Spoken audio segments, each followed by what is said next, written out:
Welcome back to the Quiet the Clock podcast. On this episode, I'm going to be sharing more about my relationship with Rob, sharing how we met and, some of the good times, some of the challenging times.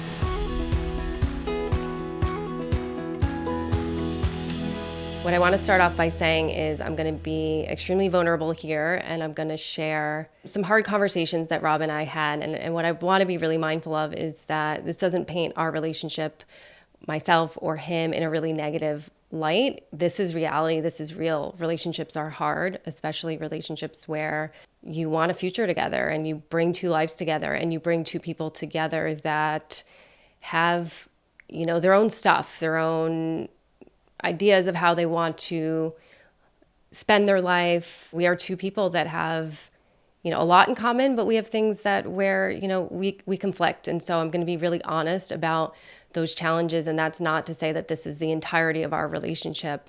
I really feel that Rob and I have an incredible relationship. He is loving, he is thoughtful, he's an acts of service guy. If you know anything about love languages, that's his. So, he is willing to do anything and everything for myself, for our son, and he's incredible. But, this is real. Relationships are hard and challenges happen. And what I'll say about us also is I'm proud that we have these hard conversations. I'm proud that we fight, and sometimes we fight hard to understand each other, to meet each other's needs, to get clear on our goals and the timing of those goals.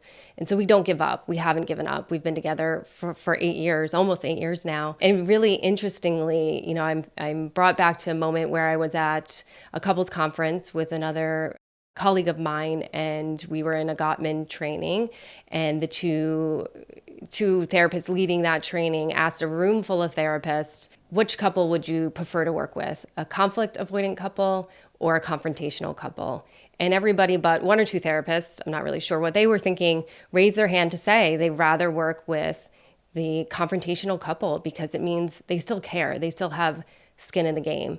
And if you're working with a conflict avoidant couple, chances are they're indifferent. They've kind of given up the fight. And I'm a true believer that conflict breeds closeness when done well, when done with respect, that if couples come back and they do the repair portion of the conflict and the fight and really emotionally regulate, now I'm really talking like a therapist here, but really come down from those emotional highs where we say or do things really out of, anger, frustration, sadness. If you come back, you really can gain more clarity and feel closer to your partner and understand your partner even more. So I think Rob and I do that well, and it's always a work in progress. So this is what I'm going to share on this episode is our challenges. But first I want to share how Rob and I met. And I had shared in last episode that right before meeting Rob, I came to this place of radical acceptance, of really leaning in and being grateful for my present state, for all the things that I had, not focused on the things that I didn't have, and was just really excited about life. And a month after really getting grounded in that spot, I met Rob, and here's how I met Rob, which is also kind of interesting. I had, in pursuit of building more friendships, I had also joined a new gym, and I did make some new friends. And I was out to dinner with 4 friends from that gym. And this was a dinner that we had scheduled and rescheduled and planned and replanned. It was just not happening. And we were going out to dinner the night before a good friend of mine's baby shower that was happening the next day, which I helped plan, my sister helped plan, and another friend helped plan. So I have this dinner planned. The two of them are at my apartment putting all the favors together. And I really felt guilty that I should be there, that I should be helping, that should be the priority.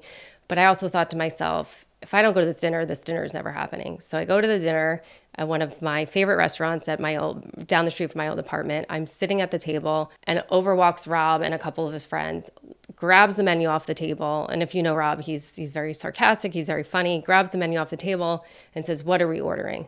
Proceeds to be his sarcastic self. And to me, I was like, this dude is so annoying.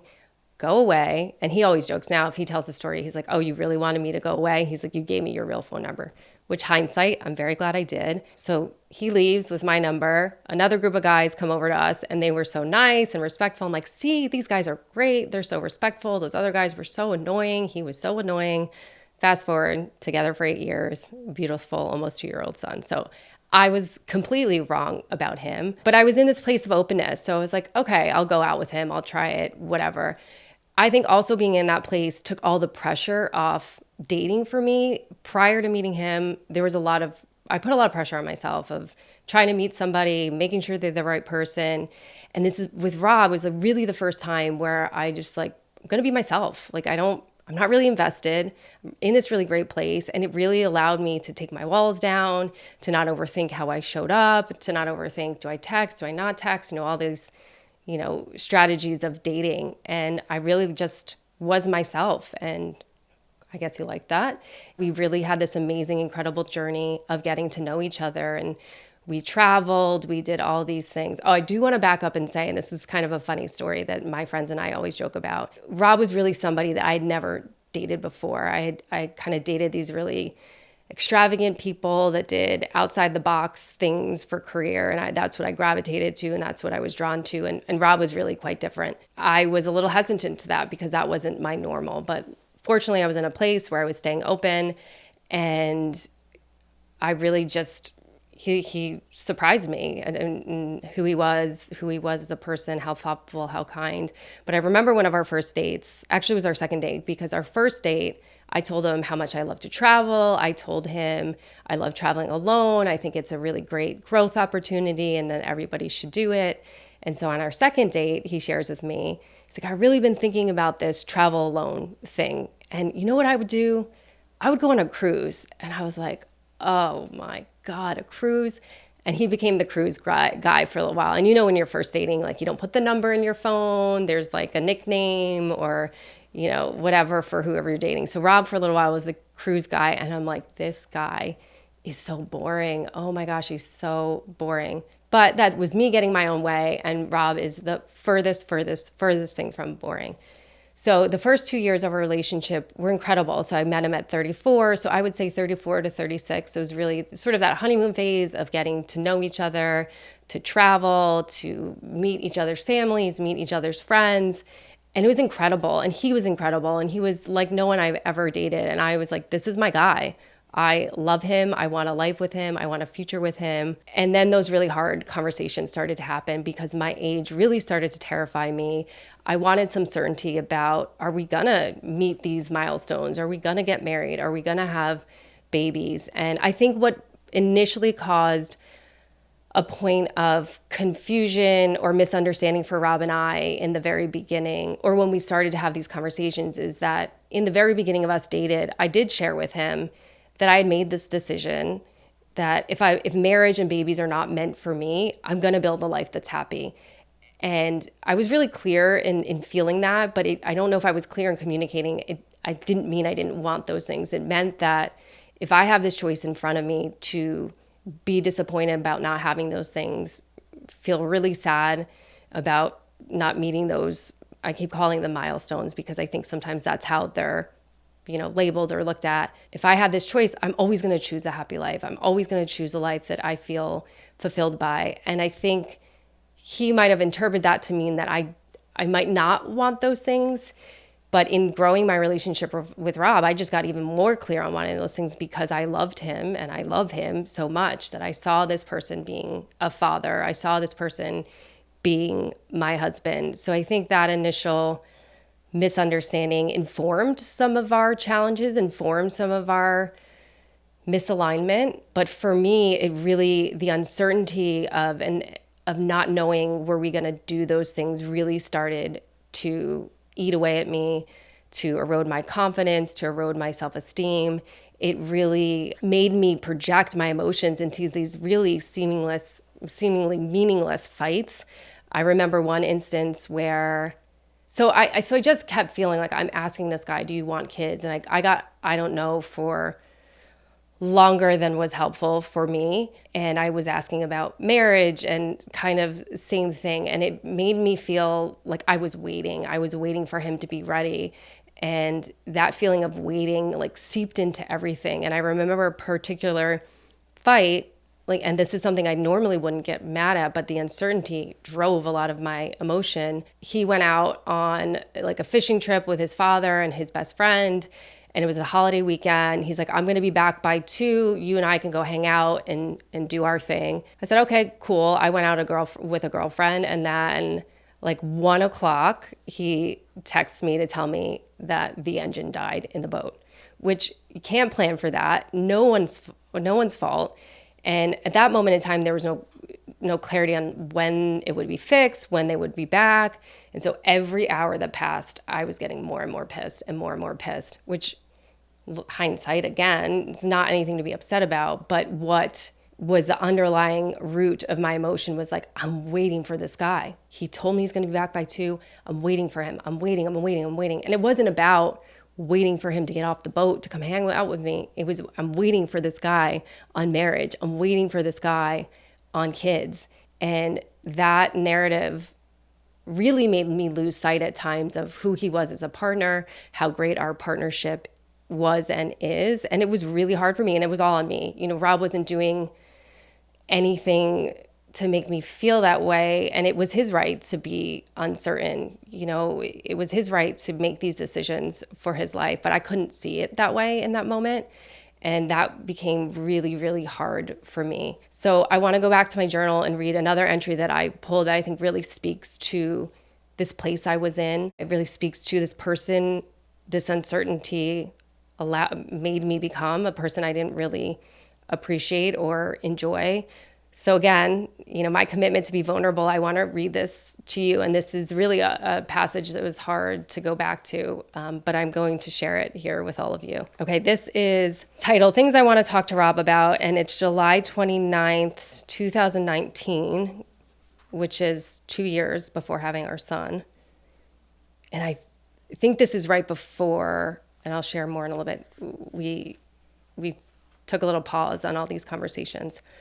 But here it goes. I want to share some insight into what I'm feeling and going through, which contributes to how I show up, act, and behave in our relationship. I am not proud of the moments I get upset and sensitive about things that normally would not bother me. I know I am often the reason that our fights start in the first place, and I hate how it leaves you feeling like you can't do anything right. The thought that you might feel like that, you have to tiptoe around me, makes me disappointed in myself. I love you very much and appreciate all you do for me, and I apologize if I have not expressed that or shown that to you as I used to. I do need you to know my feelings have only gotten stronger over the last 4 years together, and because of this, I want more together. I get excited about more. But I guess in some moments I try and protect myself because we might not share the same thoughts. I was left feeling really badly about the fight we had when I got home from Scottsdale. I spent the day thinking that I have a lot of things I need to work on, reflect on, and be honest with myself about. The truth is, the underlying uncertainty in our relationship is killing me. It's turning me into a person I don't recognize and don't like. I feel sad and unsure more than I would like.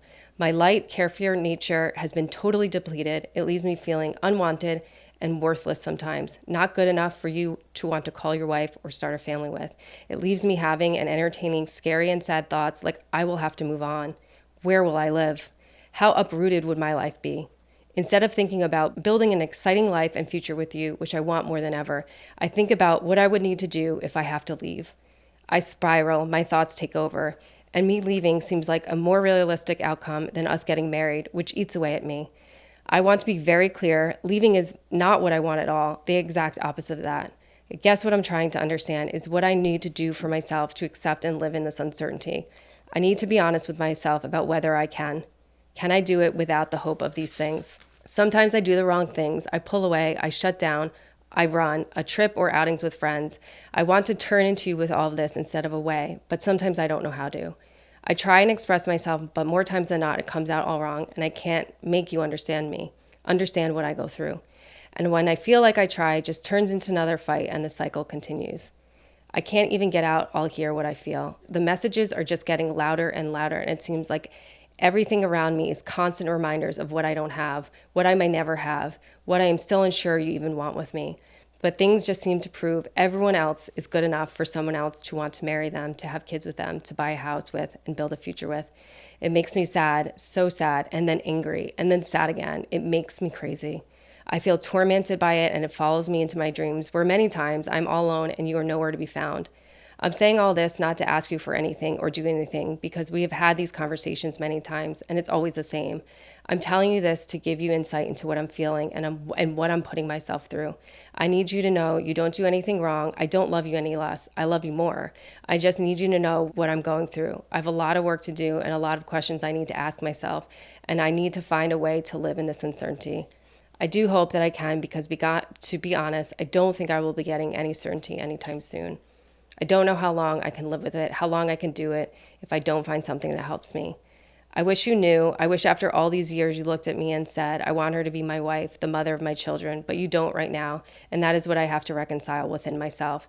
There's nothing for you to do. I have to try to figure this out because I can't live like this. I don't want to be this person all of this has made me be. For you, for me, for us. I don't know what I need to do or what will help, so I have to sort that out. I just wanted you to know what goes on inside me, why I shut down, why I pull away, why I might not look at you the same way, why I get upset about stupid things. I will work on it because I don't want to lose you or us, but mostly it scares me to lose me because that's the person I love and I know you love too.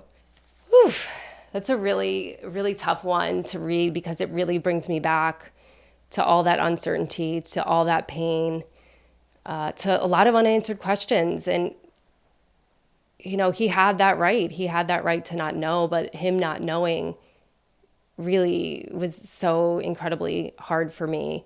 And there were a lot of moments where I could lean into what was good and be grateful for our relationship and be grateful for him. And then there were moments I just couldn't do it. So that was also a real roller coaster for me to be in the now, but then also be really, really future centered because are we going to get there? Are we going to have these things? And the other piece that was so hard was the comparison because I would watch everybody else get these things and get engaged and get married and have babies. And while I was extremely happy for them, I was really sad for myself. And it really questioned my worth, questioned my value, and made me really incredibly sad in those moments. And I remember, you know, and some people would be, you know, close friends. Other people, it could be on Instagram. I would see someone on Instagram I didn't even know get engaged, and could send me down a spiral. And the uncertainty it just completely ate away at me. And I remember going to a wedding of friends of ours, and one of the decorative pieces at the reception was this billboard or sign of their timeline of when they first met, when they got engaged, and their marriage date. And I looked at that and I just melted down because they met after Rob and I. They'd probably only been together a year and a half. At that time, Rob and I were together 4, and I was like devastated. And we spent that whole car ride home fighting, of course. So what really surprised me and thinking back was that meeting Rob wasn't the cure-all for all this uncertainty. If anything, it made it more complex. And while at 34, before meeting him, I could be at this really empowering, grateful place, finding a partner wasn't the answer to all the uncertainty. In fact, in a lot of moments, it made it more complex because now I have this other human that I'm trying to plan and build with. And our timelines were not aligning. So I was really surprised by the idea that meeting the person didn't answer all the uncertainty for me. And it was really challenging. And in the same way, I wish I looked at my 30s in a way where I was proud of myself. I wish there were more opportunities, less time sad, because this, as I started with, this doesn't paint our whole relationship. We have an incredible relationship built on trust and respect and communication and desire to keep getting better as a couple. But I want to stay grounded in more of those parts. And what I'll share in another episode is that there's still some new uncertainty in our relationship. And this gives me the opportunity now to handle that uncertainty a little differently. I also wish that I could have had more faith in what was to be for me, because all these things did end up happening. You know, I did have my son at 40. We finally got to a place where we decided to have try for a baby. And I just wish I had more moments of gratitude. And there was a lot of tears. I cried everywhere. I cried in my car. I cried on the treadmill. I cried just about anywhere. So my hope is by sharing my journey, I can help other women be more grounded in now and more grateful for what you have and less focused on what you don't have, and trust that all that is meant for you will come. And I recognize that I'm kind of on the other side of that, so it's easier to say. So I want to remain sensitive to that. I'm going to remain sensitive to that with the future guests that are on here that are still living in a lot of uncertainty. Thank you for joining me on this episode of Quiet the Clock and being alongside me as I shared more about my relationship with Rob, more about our complexities, our challenges, my challenges with navigating uncertainty. On the next episode, I'm going to be sharing more about my journey to motherhood and how that evolved. I'm going to be sharing about my journey at 37, freezing my eggs. So if you're interested to hear more, please join us and subscribe to the channel.